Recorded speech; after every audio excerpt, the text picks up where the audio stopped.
My name is Dave Smith, and I'm with the state of Illinois, the Illinois Emergency Management Agency. And I'll try to get right to the point. I knew this was a question a lot of you had, but it's not a simple answer, but I'll try to make it as simple as possible. There's a lot of governments up here. City government, we talked about county government, state government, and federal government. They all have a certain specific function when it comes to a situation like we've had during the past month. The city's role's been explained as far as their involvement of emergency response. We just heard about the ongoing activities with the sewer and some of the reasons for the flooding. The county collects information from a number of cities throughout the county to collect the damages. The state of Illinois, we fit in as the link between the city and the county and FEMA when it comes to disasters. I've seen a lot of disasters in my career, some very small, some very big. And even in the smallest disaster, people need assistance. We know that. Unfortunately, we have to, and you'll find this in every level of government, there's rules and regulations that we have to work with. It's not a choice. We can't make up programs as we go along. So for the purpose of disaster declarations, we have to follow federal regulations and rules.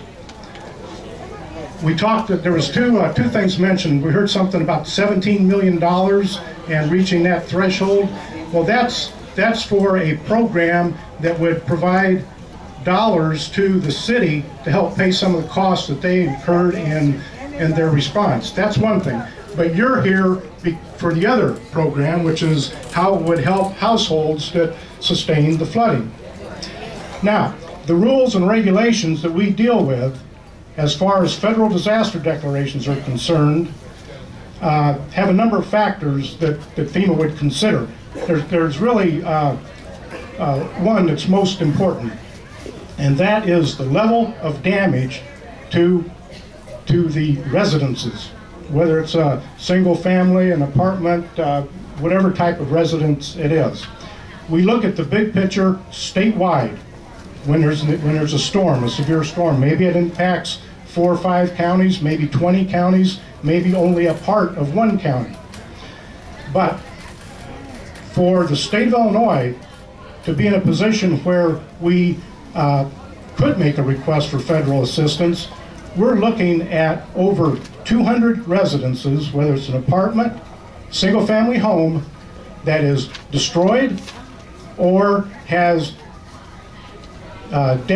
structural damage to the extent that it's uninhabitable for a period of time, let's say up to 30 days, and requires extensive repairs.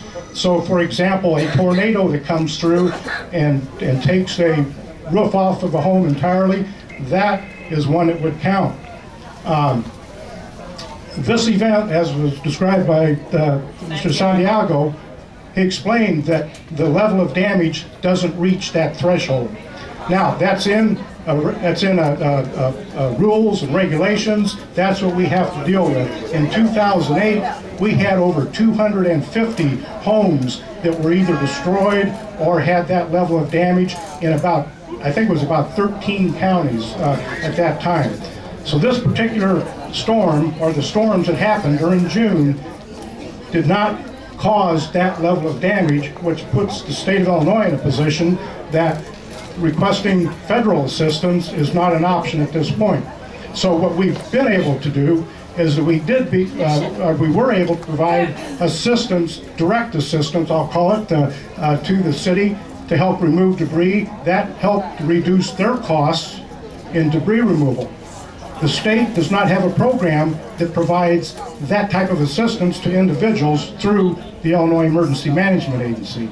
So over the years that I've been in this business for a long time, I've been in Chicago a number of times looking at this type of damage, and over the 30 years that I've been in the business, I can recall 3 times when the basement flooding was so great that a federal disaster declaration was granted.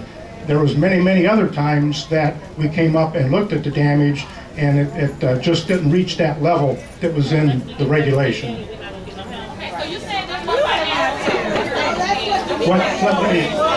Let me say, okay, what I'm saying, okay, the question was that there's no financial help. What I'm saying is that we cannot ask for federal assistance because we haven't reached that level of damage. Now, I don't know if there's financial help from other organizations or agencies outside the emergency management.